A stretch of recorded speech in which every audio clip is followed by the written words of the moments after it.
Alhamdulillah wa syukrulillah wassalatu wassalamu ala asrafil anbiya wal mursalin wa ala alihi wa sahbihi ajma'in, amma ba'd. Syukur alhamdulillah pada malam Jumat yang cerah ini kita masih diberi nikmat, kesempatan dan kekuatan oleh Allah Subhanahu wa taala sehingga kita dapat melaksanakan sholat maghrib secara berjamaah, dan insya Allah akan dilanjutkan sholat isya secara berjamaah di masjid yang penuh mubarak ini. Salam dan salawat kepada Nabi kita Muhammad Sallallahu Alaihi Wasallam serta seluruh keluarga, sahabat dan para tabi'in dan para pengikut yang setia. Hadirin dan hadirat jamaah maghrib dan isya yang dimuliakan Allah Subhanahu wa taala, pada kesempatan malam ini saya diberi amanah untuk menyampaikan ceramah agama yang berkaitan dengan iman kepada Rasul Sallallahu Alaihi Wasallam serta sifat-sifatnya, sifat Nabi kita Muhammad Sallallahu Alaihi Wasallam yang terdapat pada Al-Quran surah Al-Fatah, surah yang ke-48 ayat 29. Baik, saya bacakan ayat ini agak panjang sedikit ya. A'udzubillahi minasyaitonirrajim. Bismillahirrahmanirrahim. Muhammadun Rasulullah wallazina ma'ahu asyidda'u 'alal kuffar ruhama'u bainahum tarahum ruk'an sujjadan yabtaguna fadlan minallahi wa ridwanan simahum fi wujuhim min azaris sujud dzalika masaluhum fit taurati wa masaluhum fil injil kazar'in akhraja syaqahu fa'azarahu fastaglaza fastawa ala suqihi yu'jibu zurra'a liyaghiza bihimul kuffar wa adallahu allazina amanu wa amilus solihat minhum maghfiratun wa ajran azima. Baik, artinya saya bacakan juga. Muhammad itu adalah utusan Allah dan orang-orang yang bersamanya adalah keras terhadap orang-orang kafir tetapi berkasih sayang sesama mereka. Kamu lihat mereka ruku dan sujud mencari karunia Allah dan keridaannya. Tanda-tanda mereka tampak pada muka mereka dari bekas sujud. Demikianlah sifat-sifat mereka dalam Taurat dan sifat-sifat mereka dalam Injil, yaitu seperti tanaman yang mengeluarkan tunasnya, maka tunas itu menjadikan tanaman itu kuat, lalu menjadi besarlah dia dan tegak lurus di atas pokoknya. Tanaman itu menyenangkan hati penanam-penanamnya karena Allah hendak menjengkelkan hati orang kafir dengan kekuatan orang mukmin. Allah menjanjikan kepada orang-orang yang beriman dan mengerjakan amal yang saleh di antara mereka ampunan dan pahala yang besar. Ayat ini berkaitan dengan keimanan kita kepada Muhammad Rasulullah Sallallahu Alaihi Wasallam. Jadi Allah memberitakan tentang sifat Muhammad di sini, bagaimana Muhammad tegas terhadap orang kafir, tetapi lemah lembut terhadap sesama orang beriman. Karena ketika Nabi Muhammad ini mau menyampaikan dakwahnya kepada orang-orang kafir, yaitu orang-orang Arab pada masa itu, yang mereka merasa dilecehkan, mereka merasa diajak untuk mengakhiri agama yang dulu, berpindah ke agama yang baru, seolah-olah seperti itu. Dan kebiasaan mereka itu adalah menyembah berhala. Itu turun temurun, yang mulai dari Nabi Nuh. Kaumnya itu pernah ada namanya Lata dan Uzza. Mereka ini adalah orang-orang baik. Setelah mereka meninggal dunia, mereka terkesan kebaikannya. Untuk mengingat kebaikan-kebaikannya itu, lalu mereka buatlah patung. Tetapi setelah patung itu terjadi, turun-temurun mereka sembah sampai zaman Nabi Muhammad SAW. Maka ketika mereka ditanya, kenapa kamu sembah? Maka jawaban mereka, ya, ayah kakek kami dahulu juga demikian. Padahal kakek ayah dan mereka itu ya tidak mengerti kalau mereka itu berbuat syirik. Jadi Allah Subhanahu wa taala memberitahukan tentang sifat Nabi Muhammad SAW bahwa beliau adalah seorang rasul yang benar dan tidak perlu diragukan dan dipertanyakan lagi, di mana dia berfirman Muhammadun Rasulullah. Jadi ini turun temurun dari Nabi Adam sampai Nabi Muhammad SAW. Itu untuk mengesahkan Allah Subhanahu wa taala. Dan keesaan Allah ini ya itu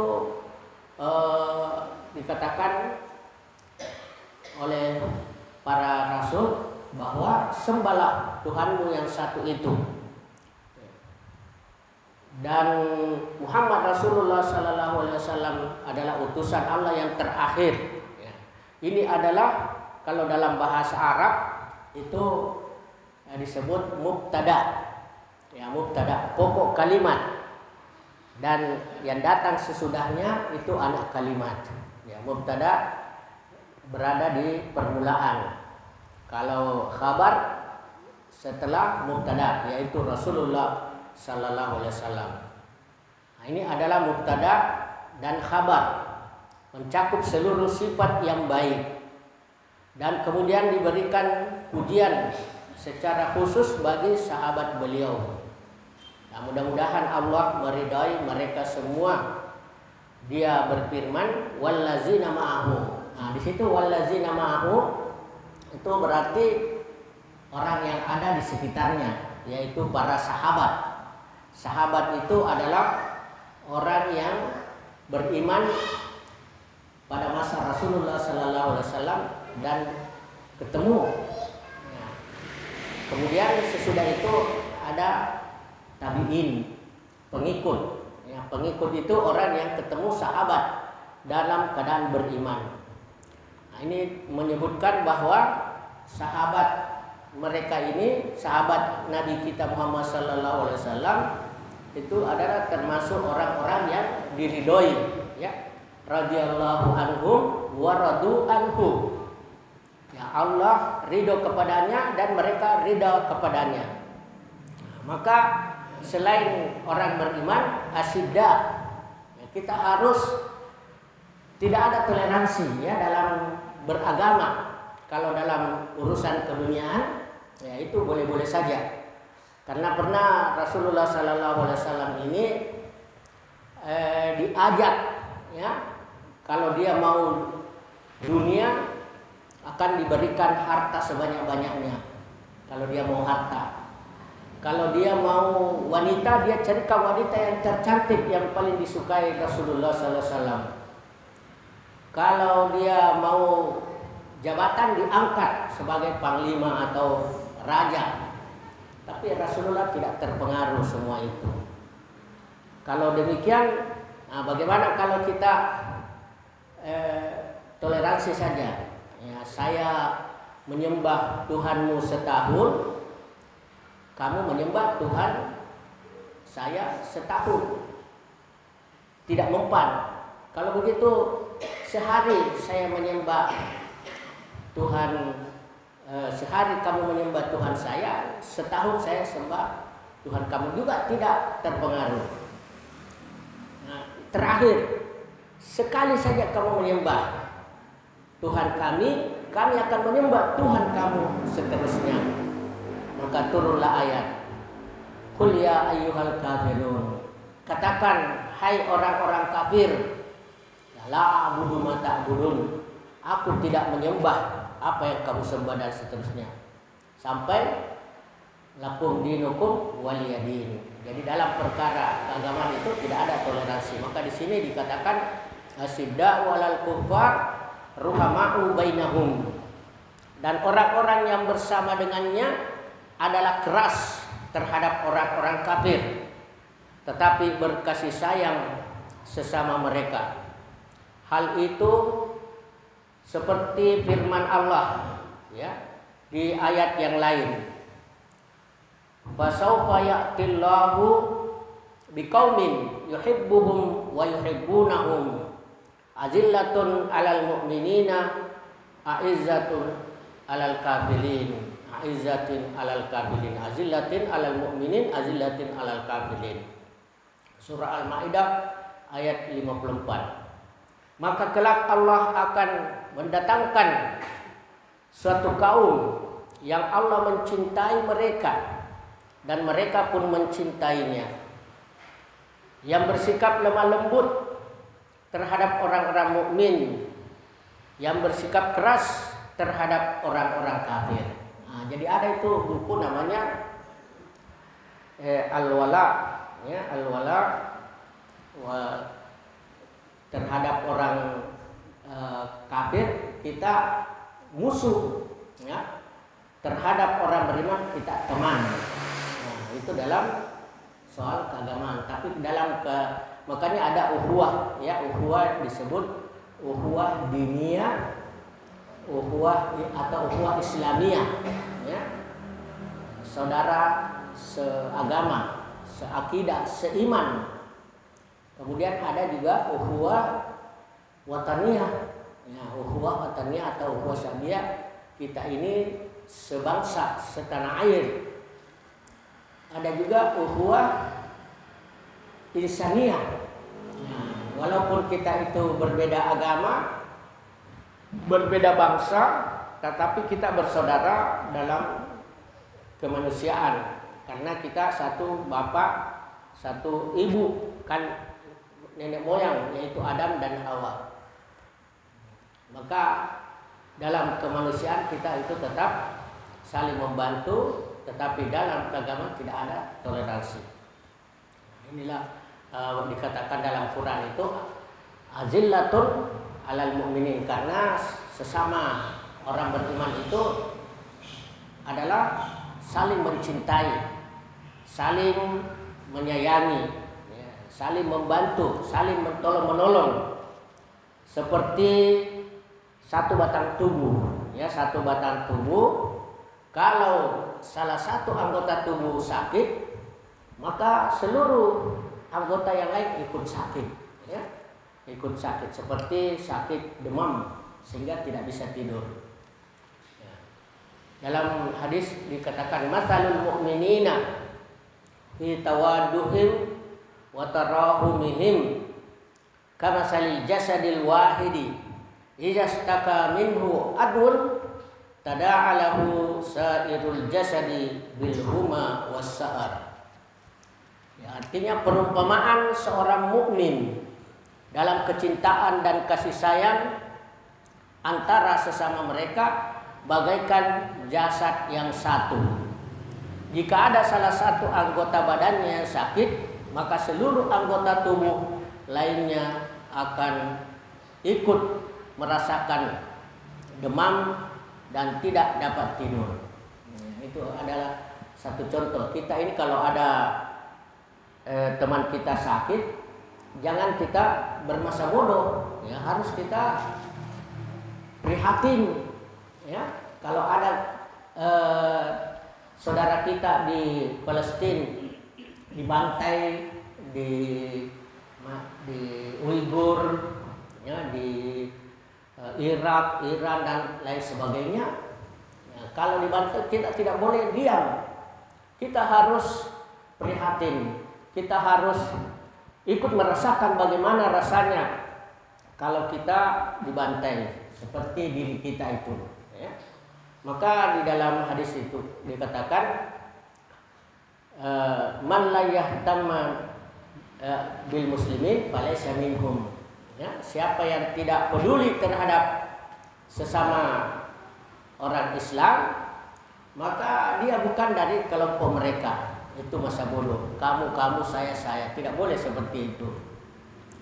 Karena kita ini seperti satu bangunan, ya. Itu bangunan terdiri dari semen, terdiri dari besi, terdiri dari batu, pasir, dan air. Itu menyatu sehingga jadi kuat. Tidak bisa terpisah. Kalau terpisah itu akan tidak akan menjadi kuat, bahkan bisa runtuh. Nah, itu di dalam hadis Rasulullah mengatakan al-mu'minu lil mu'mini kal bunyan yasuddu ba'duhu ba'dan.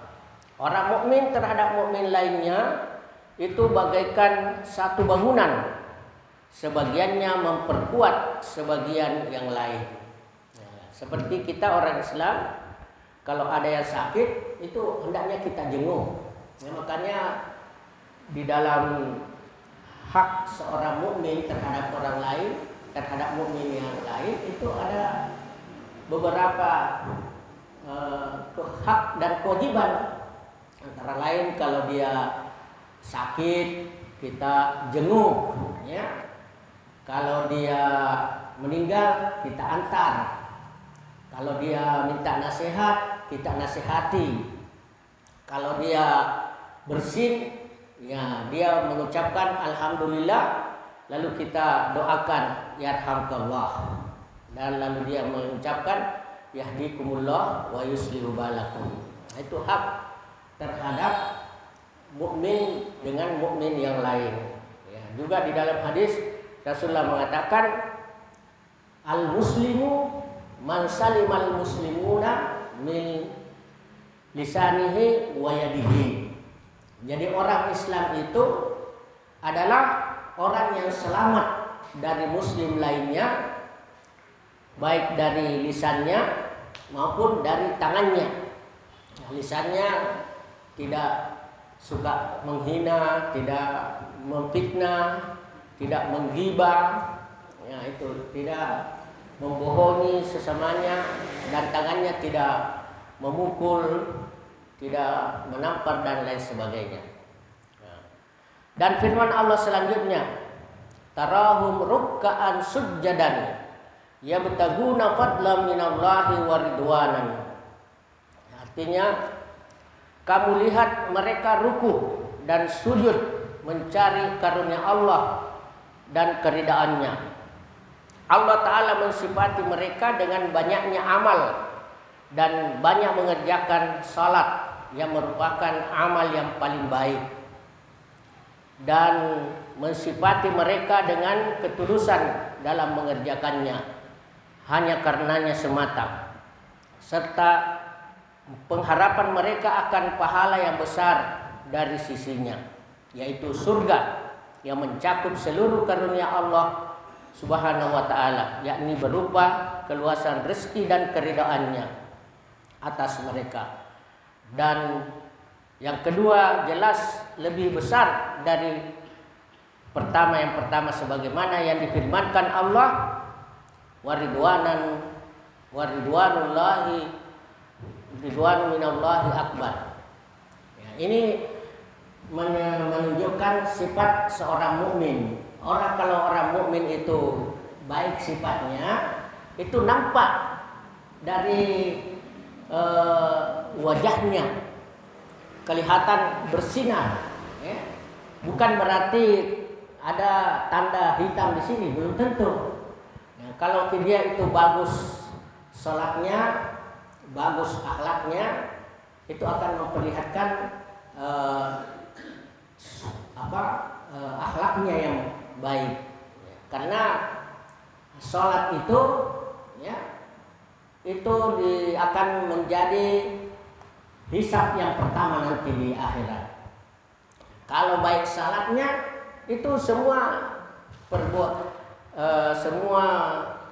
perbuatannya yang lain itu sudah dijamin. Ya. Tapi kalau salatnya buruk, maka itu juga perbuatannya akan tidak dijamin baik. Ya. Dalam hadis dikatakan awwalu ma yuhasabu bihil abdu yaumal qiyamah as-shalah. Pada hari kiamat nanti yang akan dihitung seorang hamba itu salatnya. Fa iza saluhat saluhal jasadu kullu wa iza fasadat fasadal jasadu kullu. Maaf salah. Wa iza saluhat saluhal sa'iru amali wa iza fasadat fasada sa'iru amali. Yang pertama dihitung di hari kiamat adalah salatnya seseorang. Kalau salatnya baik, maka baiklah seluruh amalnya. Kalau buruk salat seseorang, maka buruklah seluruh amalnya. Jadi ini kalau sudah baik salatnya tidak perlu lagi dilihat amalnya yang lain. Tapi kalau ada orang baik salatnya tidak baik amalnya, berarti itu masih dipertanyakan salatnya. Ya. Atau baik amalnya tetapi buruk salatnya, itu juga tidak bisa jadi patokan. Karena patokan salat itu bisa mencegah. Kalau tidak mencegah, itu berarti tidak ada nilai salatnya. Sebagaimana firman Allah di dalam Al-Quran, inna sholata tanha anil fahsya'i wal munkar. Sesungguhnya salat itu mencegah daripada kekejian dan kemungkaran. Ya, juga Rasulullah untuk membedakan orang beriman dengan orang kafir itu salatnya. Kalau dia tinggalkan salat dengan sengaja, itu sudah kafir. Ya, apalagi kalau dia mengatakan salat itu tidak wajib. Ya. Al-ahdul lazi bainana wa bainahu as-salat. Yang memisahkan atau membedakan kita dengan mereka, itu orang kafir, itu salat. Man tarakas salata muta'ammidan faqad kafara biharam. Barang siapa yang meninggalkan salat dengan sengaja, maka jelas-jelas dia sudah kafir. Ya. Dan salat itu tiangnya agama. Ya. Kalau tiangnya ini runtuh, maka agamanya runtuh. As-salatu imaduddin, faman aqamaha faqad aqama din, wa man tarakaha faqad hadama din. Barang siapa yang menegakkan salat, maka dia telah menegakkan agamanya. Dan barang siapa yang meninggalkan salat, maka dia telah meruntuhkan agamanya. Nah, jadi ini di dalam ayat ini fadlan minallahi waridwanan. Fadlan itu adalah karunia, ya, berupa rezeki. Kemudian ridwanan itu adalah keridhaan Allah, dan keridhaan Allah ini jauh lebih besar bagi orang beriman. Jadi orang beriman itu dia mendapatkan dua kelebihan. Kelebihan di dunia dan kelebihan di akhirat. Sementara orang kafir itu hanya satu kelebihan, kebaikan, hanya kebaikan di dunia saja. Ya, maka sifat Allah sebagai Rahman dan Rahimnya itu, Rahman itu ya berlaku untuk semua makhluk di dunia. Semua mendapat rezeki, tidak ada yang tidak mendapat rezeki. Wa ma min dabbatin illa 'alallahi rizquha. Tidak ada satu binatang melata pun di atas bumi ini kecuali ada rezekinya. Jadi orang gila ada rezekinya, binatang ada rezekinya. Ya, apalagi orang beriman. Tetapi rezeki itu jangan kita anggap hanya berupa harta, tahta, wanita, pekerjaan. Bukan itu saja rezeki. Rezeki itu bisa berupa kebaikan karena mampu taat kepada Allah, itu rezeki. Dapat keselamatan, dapat kesehatan, dapat dicintai oleh banyak orang. Nah, itu semua rezeki. Hanya kita tidak paham bahwa rezeki itu hanya terbatas pada berupa material, tetapi juga non material itu adalah rezeki. Tetapi yang lebih penting adalah ridwan. Ya, ridwan itu adalah keridhaan Allah. Biarpun kita banyak harta, banyak besar, tinggi tahtanya, dan banyak dicintai oleh banyak orang, tetapi kalau tidak ada ridha dari Allah, itu tidak ada nilainya sama sekali. Ya. Maka ridhonya Allah ini yang kita cari. Ya. Kalau mau masuk surga, ridhonya Allah. Kalau takut masuk neraka, jauhi murkanya.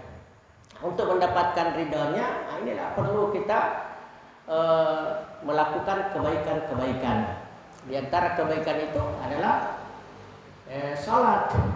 Maka kita lakukan sholat itu untuk mendapatkan ridhonya, dan ridhonya inilah yang memasukkan kita surga, bukan amal. Karena kalau dibandingkan amal dengan surganya Allah, itu tidak ada nilainya, ya. Tetapi karena ridhonya Allah, maka itulah yang menyebabkan orang masuk surga. Maka keridhaan Allah itu di dalam ayat ini, waridwanun minallahi akbar, dan keridhaan Allah adalah lebih besar. Maka itu biasa kita berdoa, Allahumma inni as'aluka ridhaka wal jannah. Ya, jadi ridha dulu baru jannah. Jangan terbalik. Jannah baru ridha. Wa a'udzubika min sakhtika wan nar. Saya berlindung kepadamu dari murkamu dan siksa nerakamu. Ya.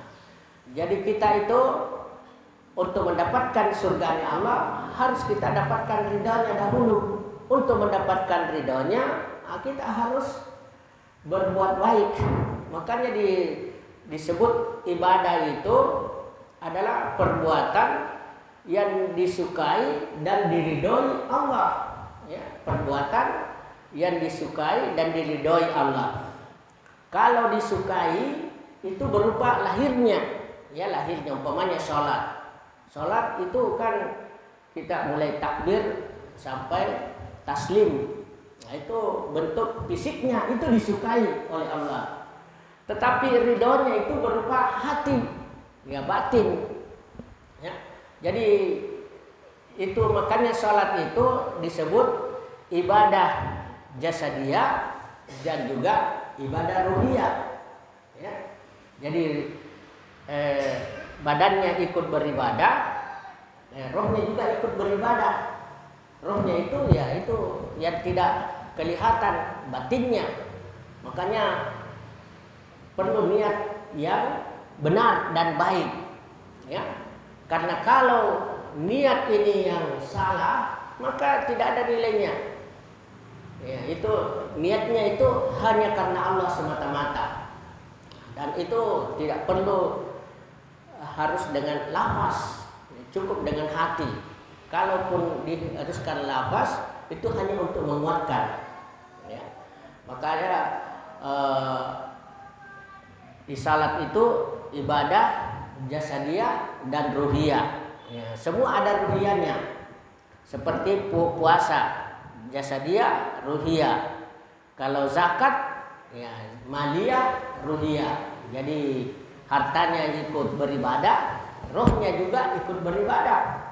Kalau haji sudah ada jasadianya harus berangkat ke Mekah, kemudian maliyah harus dia keluarkan harta untuk ke sana, kemudian ruhiyah ya niatnya benar ya karena Allah semata-mata.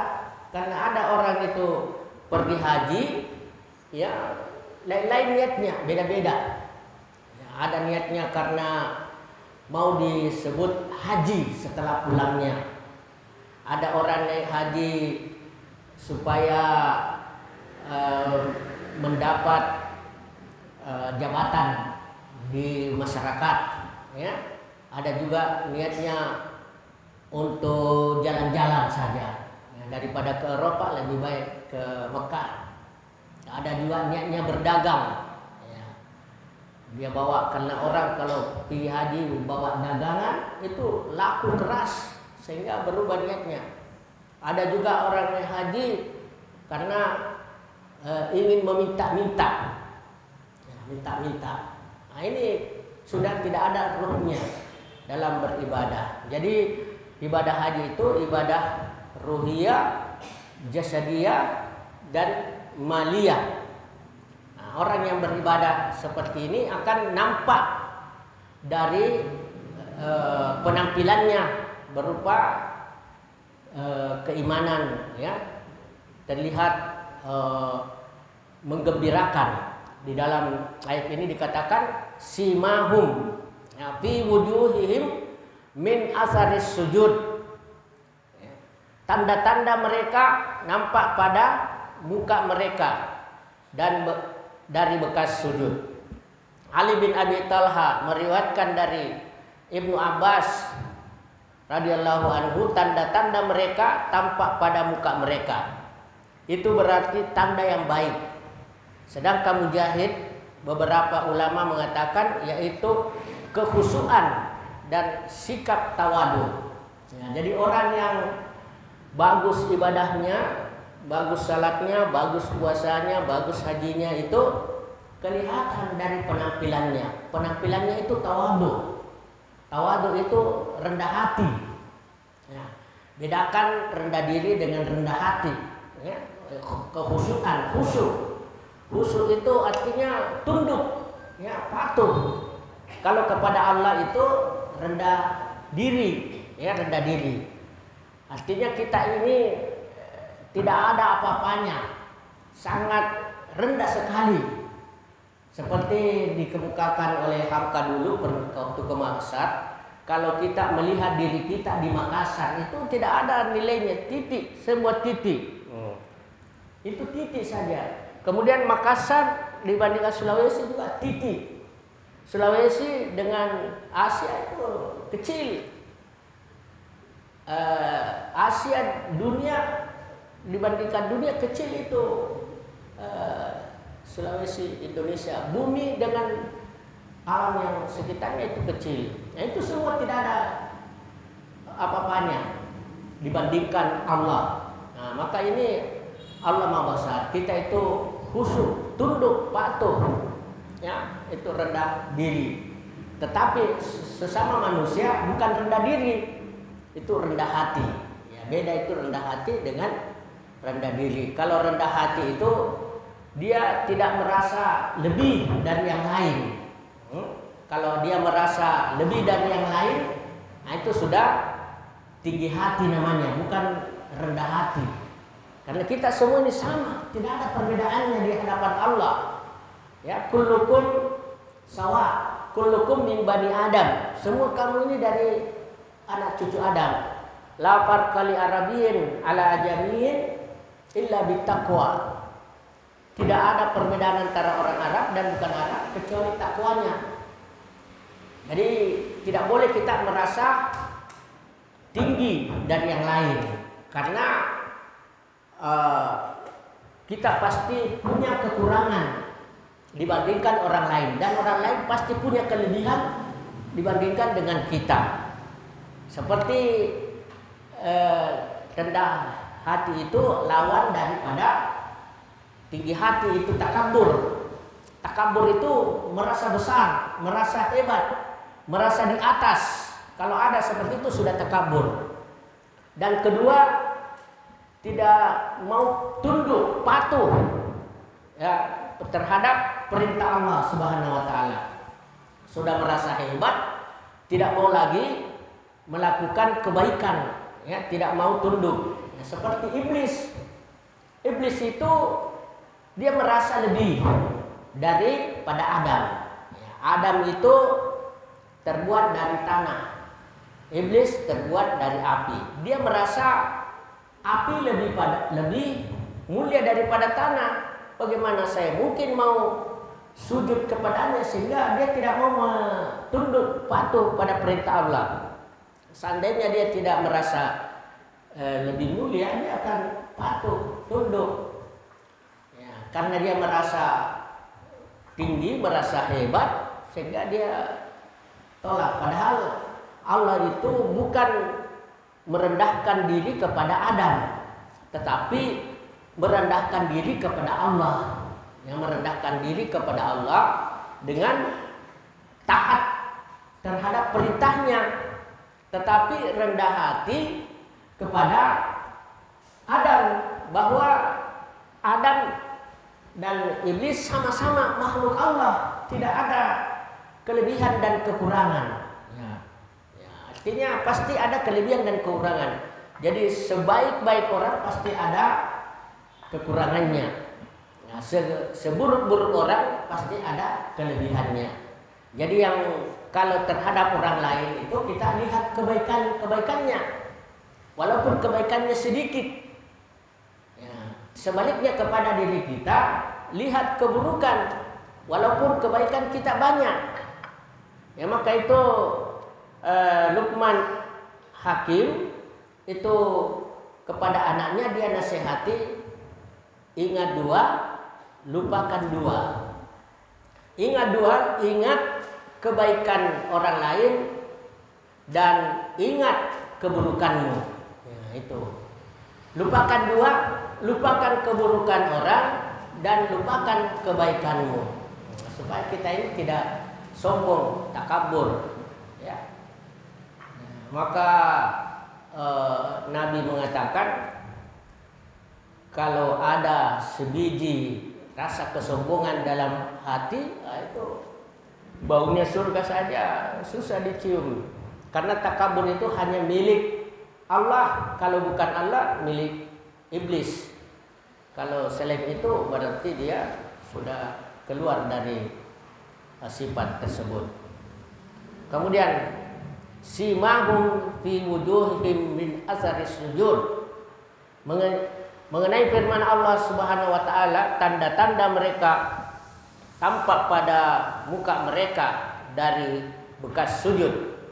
Ibnu Abi Hatim meriwayatkan dari Mujahid, ia berkata, yaitu kekhusyuan. Berkenaan dengan itu, penulis katakan akan tidak melihatnya kecuali bekas itu ada di wajah. Mungkin di hadapan kedua matanya terdapat orang yang mempunyai hati yang lebih keras daripada Fir'aun. As-Sudi berkata, salat menjadikan wajah mereka tampan. Sebagian ulama salaf mengemukakan, barang siapa yang banyak mengerjakan salat pada malam hari, maka wajahnya akan menjadi tampan pada siang harinya. Ibnu Majah telah meriwayatkan hadis dari Jabir radhiyallahu anhu, di mana ia bercerita bahwa Rasulullah sallallahu alaihi wasallam bersabda, "Man kasurat salatuhu bil lail hasuna wajhuhu bin nahar." Barang siapa yang banyak mengerjakan salat pada malam hari, maka wajahnya akan menjadi tampan siang hari. Nah, ini kita kadang-kadang lupa bahwa ada waktu yang paling dicintai oleh Allah untuk melakukan ibadah, yaitu salat. Nah, terutama di akhir malam. Jadi orang yang memperhatikan salat malamnya itu, yaitu akan nampak wajahnya khusyuk, ya, tunduk. Ya, karena di sholat sunnah yang paling utama itu adalah sholat di malam hari. Kenapa? Karena di malam hari itu orang pada tidur lalu kita bangun, apalagi nikmat yang paling nikmat itu adalah tidur, apalagi tidur di malam hari. Sementara orang lain tidur, kita bangun untuk salat lail. Ini karena komunikasi dengan Allah itu ya tidak ada penghalang. Sama kalau kita menelpon itu di tengah malam, itu tidak ada gangguan.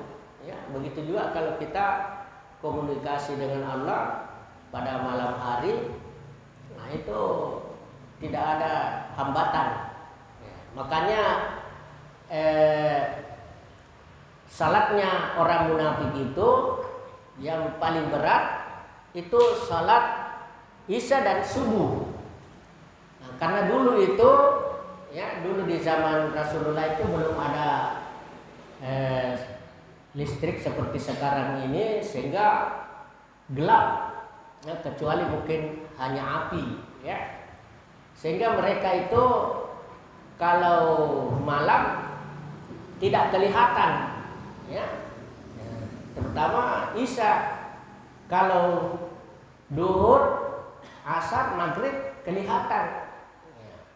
Sementara Isya dan subuh itu tidak kelihatan karena gelap. Apa sebabnya? Karena niatnya orang munafik itu adalah untuk dilihat. Ya. Fawailul lil musallin, maka celakalah orang yang salat. Ya. Allazina hum fi salatihim raun, ya, raun. Fawailul lil musallin allazina hum fi salatihim sahun allazina hum yuraun, yang lalai dalam salatnya dan ingin dilihat. Itu yuraun dan lalai. Jadi salat yang paling malas bagi orang munafik itu adalah salat subuh dan salat Isya. Maka orang yang salat Isya berjamaah di masjid itu sudah sama salat setengah malam. Kalau dilanjutkan dengan salat subuh berjamaah di masjid, maka dia sudah sama dengan salat semalam penuh. Apalagi kalau diikuti dengan salat lail ya, di akhir malam. Apalagi kalau salat sunat fajar wal fajr ya, itu pahalanya lebih baik daripada dunia dan segala isinya. Itu baru salat sunatnya saja, belum salat wajibnya. Bagaimana salat wajibnya? Ya, tentu jauh lebih besar. Dan yang benar hadis ya, sebagian mereka mengatakan bahwa kebaikan itu merupakan cahaya dalam hati, sinar pada wajah, keluasan rezeki dan kecintaan dalam hati manusia. Amirul Mukminin Utsman bin Affan radhiyallahu anhu berkata, tidaklah seseorang menyembunyikan suatu rahasia, melainkan Allah akan menampakkannya pada wajah dan lisannya. Maksudnya, sesuatu yang tersembunyi di dalam diri itu akan tampak pada wajah. Dengan demikian, jika seorang mukmin mempunyai rahasia yang baik dan benar, niscaya Allah Subhanahu wa taala akan memperbaiki lahiriahnya dalam pandangan umat manusia. Nah, jadi ini kalau orang baik. Sudah waktu ya? Ya, saya kira cukup sekian dulu. Sebenarnya masih ada tapi karena waktu. Setelah azan lanjut sekitar. Oh ya, boleh. Ya, saya kira cukup sekian. Hadanallahu wa iyyakum ajmain. Wassalamualaikum warahmatullahi wabarakatuh.